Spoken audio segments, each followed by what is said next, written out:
Yes, Mr. Smith, we've called your matter here. Ms. Mathers, may be seated. And your appearance for the record, please. Your Honor, Mike Smith, appearing on behalf of Kimberly Mathers. Oh, okay, Ms. Lippman's here from probation.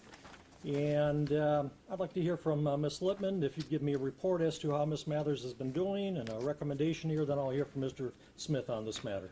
Yes, Your Honor. I'm speaking with Mr. Smith this morning. May we approach for a brief second? Yes, come on up.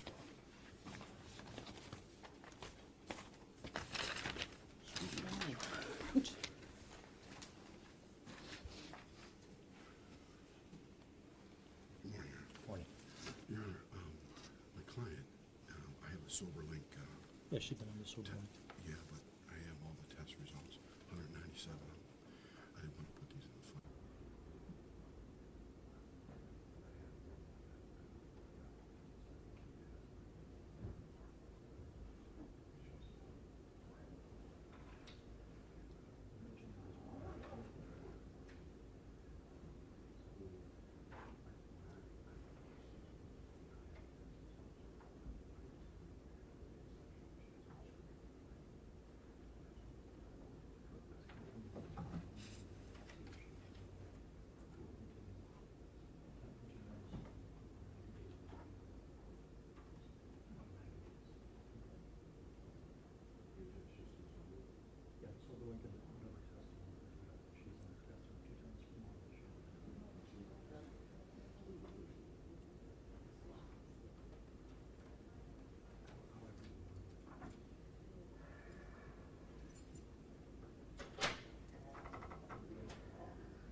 Okay, Ms. Lippman, if you'd continue, please.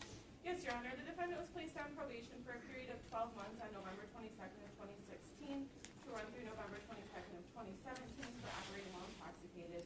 We are here today as a result of her first violation for diluted tests. Since the violation was issued, Your Honor, she did voluntarily enroll in the SoberLink device. And since that point, Your Honor, she has had no problems, has been in full compliance. She's in compliance with her appointment. She does have a clear lien. And did have additional diluted tests on February 20th and February 27th, but again, she is on the SoberLink and is in compliance. Being that this is her first violation, Your Honor, we would ask that she continue with the SoberLink device and swab drug testing as ordered to avoid any future problems. Yeah, okay.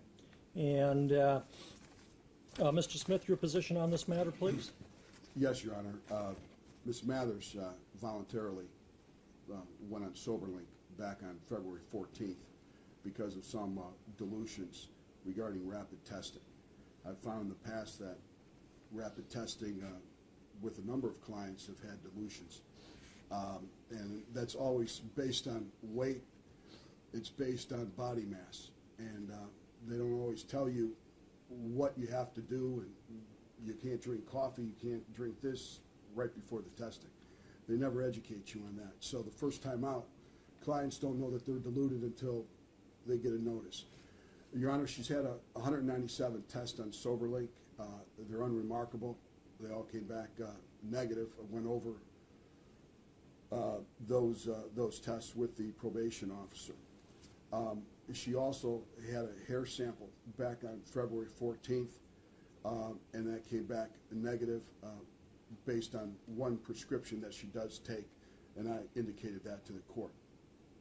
With that, Your Honor, I would think that I would like Ms. Mathers to get off of the ETG, continue on SoberLink, and we can review this case, if this court would like, in 60 to 90 days. Very well. We have a situation here where we have positive tests for dilution here. We do see this on occasion. There's a couple ways to look at this. Number one, you can look at it as someone's attempt to try to avoid detection. We know that someone that over-consumes liquids can attempt to dilute the sample. So that's an indicator here. We also see that it does happen naturally on occasion where, for no other reasons, we do have diluted samples. I am impressed by the fact that she has on her own, without any order of the court, switched over to SoberLink. which is a repetitive daily testing procedure. It's a handheld device that tests the person randomly or on a schedule daily, several times a day, which is much more comprehensive actually than the ETG tests, and she's done very well on that. So the court will, at this time, I'm going to continue this matter for a 90-day period. I want to see how she does on SoberLink. If she's trying to avoid detection, the SoberLink will, in fact, find out and report it to us that she's consuming alcohol. We don't have any actual positive tests related to alcohol at this point, or, of course, any type of illegal, non-prescribed medication as well. We're going to continue this matter for a 90-day period so the court can review this matter and make sure that she maintains her abstinence, maintains her other conditions of her probation. I want her continue to use the SoberLink and also to be tested 2 times per month, swab testing. And we'll adjourn this out about a 90-day period to see what kind of track record she establishes here on the SoberLink, make sure that she maintains her abstinence. All other conditions of her probation will continue, and we'll review this matter in a 90-day period. Very good. Thank you, folks. Have a good day. Let's not have any further problems.